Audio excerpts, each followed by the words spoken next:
Hello everyone, my name is Choi, and today I'm going to show you how to make a performance popper, a popper that has a little bit more pop to it, a little louder, a bigger fluffy toward the end, and also how to attach it to your fall on your whip. So today I'm going to show you how to make this performance popper and how to attach it to your whip. Normally what I use for this, just because I have a lot of it, is the Paracord Guts. These are what actually comes out the inside of your paracord. But for today's demonstration, for make it easier to visualize and easier to see, we're just going to use these pieces of paracord to kind of show what's going on. So the first thing you do is you cut a piece of paracord. I usually like my poppers about 8 inches long, so you want about 18 to 24 inches of actual popper material. And I usually use 3 or 4 strands depending what I want. And then also cut another couple of strands so that you'll have an extra piece here, and you'll see what we're doing for that. So I just take these pieces, take it about 3 strands, cut about 2 feet of that, and then take another set of 3 strands and cut about 8 inches of that.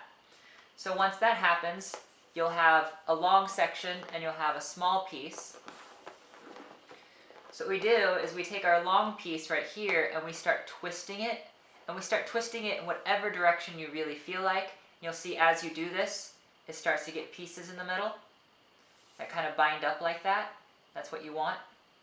So to tie the popper off, what we're going to do is we're going to lay these two ends together like this. And we're going to take our second piece right here, and we're going to actually just tie an overhand knot or a half hitch into it. Looks like that.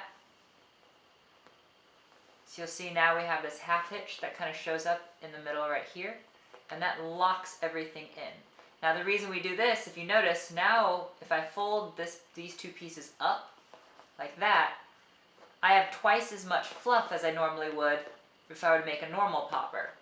So now what I do is I take one of the ends here, I wrap it around all the pieces, stick it through, and this tightens on the outside of this knot. I take my second piece and I do exactly the same thing. So now instead of having one big bulky knot, we have 3 thin slim knots, but then we also have a very large amount of fluff at the end. So then this, if I pull here and here, tightens that together, and then these two pieces, if we pull this out, will actually tighten against these knots, just like that. So then to dress this section up, all I do is I open this up right here, and as it opens up, this right here I clean up by twisting it all together. And I open this up some more, allow this to twist together, let it open up some more, allow that to twist together, and eventually this entire section will twist in a nice pretty fashion like that. So therefore you only have, if you started with 3 strands here, you have a total of 6 strands here, but you have a total of 12 strands for your the fluff section of your popper. So that's kind of what it looks like, and that's what it actually ends up looking like. You'll see you have a lot more here than what you actually can see here. So your popper tends to last a little longer.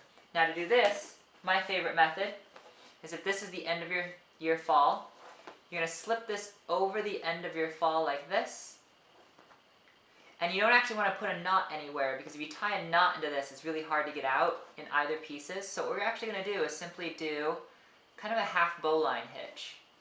So if you see this, once this locks down, it looks like a bowline, if you're familiar with that. But notice this is not knot at all, and this is not knot at all. But that is super, super strong. Once that gets settled right in on there, that's never coming out.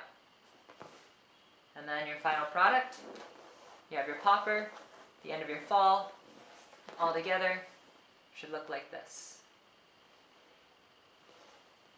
Thank you very much.